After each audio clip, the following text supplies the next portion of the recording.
আপকি আদালতে এআইএমআইএম এর চিফ আসাদুদ্দিন ওয়েসির বিরুদ্ধে অভিযোগ হলো যে উনি নিজের আনুগত্য প্রমাণে উঠে পড়ে লেগেছেন। ওবেসি সাহেব, এটা আমার অভিযোগ নয়, এটা পাকিস্তানের অভিযোগ। পাকিস্তানের মিডিয়া, পাকিস্তানের শাসক এটা বলছে যে ওবেসি সাহেবকে হিন্দুস্তানের প্রতি, ভারতের প্রতি নিজের দেশভক্তি প্রমাণ করতে হবে, নিজের আনুগত্য প্রমাণ করতে হবে। সেই জন্য উনি এত রং চড়িয়ে পাকিস্তানের বিরুদ্ধে বলছেন। কোনো একজন শায়ের ঠিকই বলেছিলেন যে দিল সে নিকলেগি না মরকর ভি ওয়াতন কি উলফত, মেরি মিট্টি সে ভি খুশবুয়ে ওফা আয়েগি। তো আমাদের আমাদের আমাদের সিনিয়ররা স্বাধীনতার পর সিদ্ধান্ত নিয়েছিলেন যে আমরা টু নেশন থিওরিটাকে মানব না। আর তারপর থেকে আমাদের পাকিস্তানের কোনো সম্পর্কই তো নেই, আমাদের প্রতিবেশী দেশ অবশ্যই। আর আমি মনে করি পাকিস্তান একটা ফেইল্ড স্টেট, আর বরাবরই তাই থাকবে। ভারতের সবসময় বিপদ পাকিস্তানের ডিপ স্টেট, মিলিটারি আর টেররিস্ট গ্রুপের থেকে থাকবে। আর সেই জন্য এই গোটা জিনিসটা কভার আপ করার জন্য পাকিস্তান অপ্রয়োজনে ইসলামের সমর্থন সবসময় নেয়, যেটা একেবারেই ভুল কাজ। ওয়েসি সাহেব ওরা কোট করে কায়েদে আজম জিন্নাহকে, যে মুসলমান হিন্দুস্তানে থেকে যাবেন তাকে নিজের লয়্যালটি সারা জীবন প্রুফ করতে হবে, তাকে সবসময় পাকিস্তানের বিরুদ্ধে শত্রুতা প্রমাণ করতে হবে। মিস্টার জিন্নার এইরকম কোনো স্টেটমেন্ট নেই। তো ওরা এটা ইনভেন্ট করেছে, সেটা আলাদা কথা। পাকিস্তানেরই একজন বড় শায়ের ছিলেন হাবিব জালিব, উনি পাকিস্তানের ব্যাপারে বলেছেন যে मोहब्बत गोलियों से बो रहे हैं, मोहब्बत गोलियों से बो रहे हैं, वतन का चेहरा खून से धो रहे हैं, गुमान तुमको के रास्ता कट रहा है, यकीन मुझको के मंजिल खो रहे हैं। তো এই হাবিব জালিব পাকিস্তানের সম্পর্কে যেটা বলেছেন সেটা আজও সত্য। প্রবলেম কি জানেন তো আমায় নিয়ে?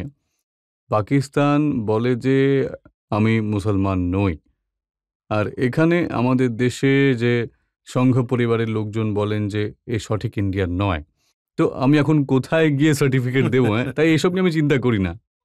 আমি না, ওরা বলে যে আপনি নিজে মুসলমান, আপনি ইসলামকে মানেন, কিন্তু আপনি ইসলামিক দেশের বিরুদ্ধে কথা বলছেন। ওরা ইসলামিক দেশই নয়, ওরা ৭৫,০০০ বাঙালিকে মেরে দিয়েছে। 75,000 ইস্ট পাকিস্তানে ওরা সবাই মুসলমান ছিল, আজ ওরা মেরে চলেছে, ওখানে শিয়াদেরকে মেরেই চলেছে। তো কিভাবে ওরা বলছে ইসলাম নিয়ে? ভারতে ২৪০ মিলিয়ন মুসলমান থাকেন, পাকিস্তানের থেকে বেশি রয়েছে। তো এই সব কম্প্যারিজন করা, ওদের কাছে মুসলমান রয়েছে, তাহলে ইন্দোনেশিয়াতে কি রয়েছে? ইন্দোনেশিয়াতে তো ওদের থেকে বেশি। তো পাকিস্তান নিজের ব্যর্থতা ঢাকার জন্য, আর জানেন তো রাজতবাবু, পাকিস্তানের যে মিলিটারি রয়েছে, বিশ্বে এমন মিলিটারি নেই যারা রিয়েল এস্টেটের ব্যবসা করে, যারা হোটেলের ব্যবসা করে, ওরা ওরা বিজনেস করে চলে। তো এই সব জিনিসগুলো কভার করার জন্য ইসলামের একটা নাম দেখুন, নিয়ে আর কি। মিলিটারি চিফ আসিফ মুনির সাহেব তো এটা বলেছেন যে দুটোই মাত্র রাষ্ট্র কালমার ভিত্তিতে তৈরি হয়েছে, এক মদিনা আর ১৩০০ বছর পর পাকিস্তান। তো এটা আপনি যে কোনো মুসলমানকে জিজ্ঞাসা করবেন যে ওই সময় মদিনায় যখন রাসূলুল্লাহ সাল্লাল্লাহু আলাইহি সাল্লাম ছিল, তাকে এর সঙ্গে কম্পেয়ার করছে, শুনলে বলে পাগল হয়ে গেছো নাকি? এটা তো অপমান। আসিফ মুনিরের সম্পর্কে একজন শায়ের ঠিকই বলেছিলেন कि मासूमों की गर्दन पे खंजर रख कर कातिल अब खुद को मुजाहिद कहता है। তো এই হলো আসিফ মুনির, যেটার ওনার স্পিচ ১৫ই এপ্রিল দিয়েছিলেন।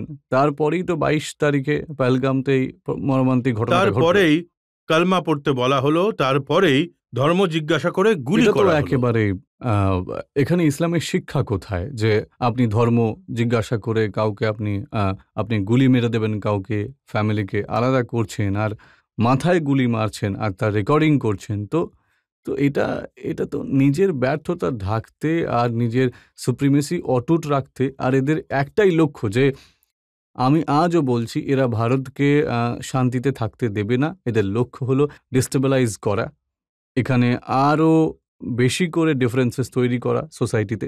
এদের আসল এজেন্ডাই হলো এটা, আমার মনে হয়। দেখুন, ওদের যে ডিজি আইএসপিআর রয়েছেন, উনি বলেন যে আমাদের আর্মি চিফ রয়েছেন, উনি আমাদের বলেছেন যে আমাদের সেনার মোটো হলো জিহাদ।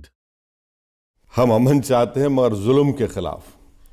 अगर जंग लाजमी है तो फिर जंग सही। আপনি আপনি যদি আপনি আপনি যদি এই ধরনের ফালতু কথা বলতে থাকেন, এর উত্তর তো সঠিকভাবে দিতেই হবে, তাই না? আর তো এদের ওই যে বললাম না, এরা কোনো সত্যি কথা বলতেই পারবে না, এটা আমি বলে রাখলাম। লোকজন সব জায়গায় চলে যায়। এখনই সৌদি আরব থেকে $2 বিলিয়ন লোন স্যাংশন হয়েছে। 2024-এ ওরা 14 বিলিয়ন চেয়েছিল, হয়তো ওটাও পেয়ে যাবে। IMF থেকে লোন, ওয়ার্ল্ড ব্যাংক থেকে লোন, এশিয়ান ডেভেলপমেন্ট ব্যাংক থেকে লোন। যদি আপনি সত্যি ইসলামের কথা বলছেন, তাহলে আপনার ইকোনমির অবস্থা এরকম কেন?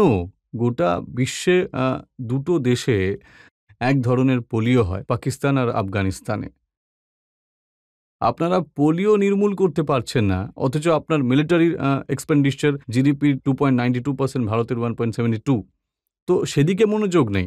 ওদের পাকিস্তানের দারিদ্র দূরীকরণ, দারিদ্র দূর করা, সেখানকার মানুষকে সুযোগ সুবিধা দেওয়ার দিকে একদিকেই নজর নেই। ওদের একটাই লক্ষ্য, নিজের সুপ্রিমেসিকে, ভেস্টেড ইন্টারেস্টকে অটুট রাখার জন্য ভারতকে সবসময় টার্গেট করা। ওদের দাবি, ওদের ফোকাস ইসলামে রয়েছে, ওদের ফোকাস মুসলমানদের ওপর রয়েছে। এই জন্য ওরা হিন্দুস্তানের বিরুদ্ধে যে অপারেশন করেছে তার নামও ওরা কোরআনের আয়াতের নামে রেখেছে। বুনিয়ানান মখসুস ওনার নাম রেখেছে। কোরআনের একটা আয়াত আছে যে সিসা পিলাই দিওয়ার কি তারা বন যাও। কিন্তু ওরা এত মিথ্যেবাদী যে ওর আগে কোরআনে আল্লাহ কি বলেছেন যে সেটা তুমি সত্যি কথা কেন বলছো না? সত্যি কথা বলো। সত্যি কথা তো বলোই নি। যে কোরআনের আয়াতের কথা উল্লেখ করেছো তার আগে তো ওই জিনিসটার কথা ভুলে গেছো। তো যে বুনিয়াদি মকসদ রয়েছে ইসলামের বার্তার, সত্যতার, আপনি সেটা না বলে বুনিয়ান মখসুসের কি করে নামটা রাখতে পারছেন? আর আপনি ওর নামটা কি করে রাখতে পারেন? আপনি পেহেলগাঁওতে এই ধরনের কাজ করে ইসলামকে টেররিজমের সঙ্গে কি করে জুড়ছে? এইভাবে জুড়তে পারেন না আপনি। আর সেটাই তো করছেন। আর আপনার দেশে সবচেয়ে বেশি টেরর গ্রুপস রয়েছে, স্যাংশনস গ্রুপ রয়েছে। ওসামা বিন লাদেন ওখানে পাওয়া গেছে। ইউনাইটেড নেশনের যত প্রেসক্রাইব টেররিস্ট রয়েছে ওখানে রয়েছে। বরং আসিফ মুনিরকে যে ওনার বড় পোস্ট পাওয়ার পর যে ভোজসভা হয়েছিল তার একটা ছবি পাওয়া গেছে। ইউনাইটেড নেশনের প্রেসক্রাইব টেররিস্টরা সবাই ছিল। আমরা 9 জায়গায় হামলা করেছি লস্করের হেডকোয়ার্টার্সে। তো ওখানে যে নামাজে জানাজার পড়ায় সেও একজন টেররিস্ট, আমেরিকার লিস্টে রয়েছে। তো কোন ইসলামের কথা ওরা কিন্তু ওরা তো বলছে? বলছে আপনারা টেররিস্টদের ঘাঁটিতে আঘাত করেননি, মাদ্রাসা আর মসজিদ ধ্বংস করেছেন। না, যে 9টা ঘাঁটি ছিল, যে ইউনাইটেড নেশনের প্রেসক্রাইবড লিস্টেড অর্গানাইজেশনের হেড অফিস ছিল, সেখানেই হামলা করা হয়েছে। না মিলিটারিকে মারা হয়েছে পাকিস্তানের, না সিভিলিয়ানের কোনো জায়গাতে ক্যাজুয়ালিটি হয়েছে।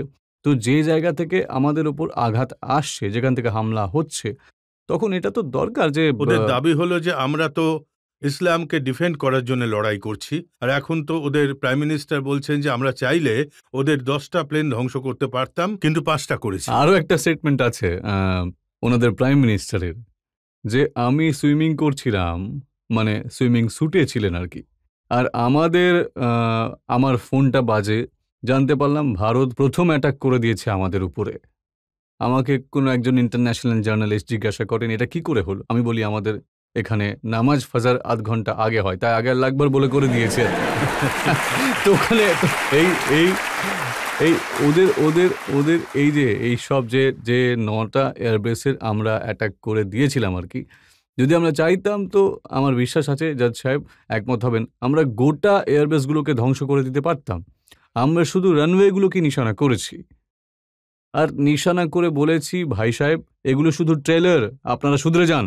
তো আমরা করেছি। আমি মনে করি যে একদম উপযুক্ত জবাব দেওয়া হয়েছে ওদেরকে, আর ওরা একটা বার্তাও পেয়ে গেছে। এই জন্য ওদের ডিজিএমওকে আমাদের ডিজিএমওর সাথে কথা বলতে হয়েছে। হ্যাঁ, পাবলিকের থেকে 2-1টা প্রশ্ন আমরা নিতে পারি। আপনার কাছে আমার প্রশ্ন হলো, পাকিস্তান এমন দেখাচ্ছে যেন ওরা যুদ্ধ জিতে গেছে, ট্যাঙ্কের উপরে উঠে স্লোগান দিচ্ছে, এরকম লোকেদের আপনি কি বলবেন? এরা বিশ্বের সবচেয়ে বড় মিথ্যেবাদী। ভুয়ো কাজ করা এদের নিজেদের অভ্যেস, আরও করতে থাকবে। তো আসিফ মুনির নিজের দেশের প্রাইম মিনিস্টারকে একটা ছবি এনে দিয়েছিল, আর সেই ছবি দেখে ভেবেছিল যে আমরা জিতে গেছি। সেই ছবিটাও নকল ছিল, ওটা চীনের কোনো একটা আর্মির এক্সারসাইজের মিটিং ছিল। তো তো যারা একটা পেন্টিংয়ে সত্যি তুলে ধরতে পারে না, খোদ ওদের প্রাইম মিনিস্টার বলছে যে আমি সুইমিং করছিলাম আর আমি জানতে পারলাম যে 9টা এয়ারবেসে ইন্ডিয়া তাদের ব্রহ্মোস মিসাইল দিয়ে উপযুক্ত জবাব দিয়েছে, এই তো ওদের অবস্থা। তো পাকিস্তান শুরু থেকেই এটা বলে আসছে। তো ও উর্দুতে একটা কথা আছে, গিরে তো গিরে টাং মেরি উপর। তো ওখানে আর কি, ওখানে আমি দেখেছি পাকিস্তানের যে ওয়াজির আজম রয়েছেন উনি একটা ট্যাঙ্কে চড়ে বসেছিলেন আর ওই ট্যাঙ্কটা ঘাস দিয়ে ঢেকে দিয়েছিলেন, দেখাতে চাইছিলেন যেন কোনো কমব্যাট ব্যাটেল। ওখানে না, ওখানে তো ট্যাঙ্ক চলেইনি, ট্যাঙ্ক চলেইনি। আপনি পুঞ্চে হামলা করেছেন, পুঞ্চে সিভিলিয়ান মারা গেছেন, আর পুঞ্চে মসজিদের একজন ইমাম মারা গেছেন, তখন ইসলাম কোথায় চলে গেল? ওই টুইন বাচ্চা মারা গেল, ওরা মুসলমান ছিল, অনেক মুসলমান ছিল, তখন ইসলাম কোথায় চলে গেল আপনাদের? তো এসব তো শুধু ড্রামাবাজি ছিল, আর নিজেদের জনগণকে দেখানোর জন্য। এরা কখনোই কোনো যুদ্ধ জিততে পারেনি, না ভবিষ্যতে কখনো জিততে ইনশাল্লাহ তাআলা পারবে। যদি দ্বিতীয়বার সাহস দেখায়, তো আমার মনে হয় ওটা ওটা ওটা খুবই খারাপ জিনিস হবে ওদের জন্য। আর আমি তো মনে করি যে অপারেশন সিঁদুর ততদিন শেষ না হওয়া উচিত যতদিন না ওই 4 জন জঙ্গিকে আমরা পাচ্ছি যারা 26 জনকে হত্যা করে দিয়েছে। স্যার, পাকিস্তান আজও মিডিয়া আর মাদ্রাসার সাহায্য নিয়ে মানুষকে বিভ্রান্ত করে চলেছে। আপনার কি মনে হয় না বিপদ এখনো এড়ানো যায়নি? একদম, আমি আপনার সঙ্গে এগ্রি করছি। বিপদ কখনই কাটবে না, বিপদ সবসময় থাকবে যতদিন পাকিস্তানের আর্মি ওই দেশটাকে কন্ট্রোল করতে থাকবে। যখন ওরা কন্ট্রোল করবে, ভারতের বিরুদ্ধে টেররিস্ট গ্রুপকে সাপোর্ট করতে থাকবে, ওই বিপদ থাকবেই। আমার আপনার সতর্ক থাকা দরকার। আর সবসময় ওদের যে খারাপ প্ল্যানিংগুলো রয়েছে, ওদের যে উদ্দেশ্য রয়েছে, সেটা কোনোভাবেই সফল হতে দেওয়া যাবে না। একটা কোয়েশ্চেন রয়েছে, সেটা হলো আপনার ভারত মাতা কি জয় বলতে কেন সমস্যা হয়? এটাকে যদি আনুগত্যের সঙ্গে জুড়ে বলতে চাইছেন, তো তাহলে আপনি ভুল করছেন। আমি জয় হিন্দ বলছি, এতে কারো কোনো সমস্যা থাকবে কেন? আমি হিন্দুস্তান জিন্দাবাদ স্লোগান তো দিই, ভারত জিন্দাবাদ স্লোগান তো দিই। তো এটা আমার রাইট। আমি বলতে চাইছি যে ভারতে ডেমোক্রেসি রয়েছে, আর ফ্রিডম অফ স্পিচ আমাদের ফান্ডামেন্টাল রাইটস, তাই না? আপনি আপনার স্লোগান দিন না, আমি আমাদেরটা দেব স্লোগান। তো এটাই তো ভারতের সৌন্দর্য।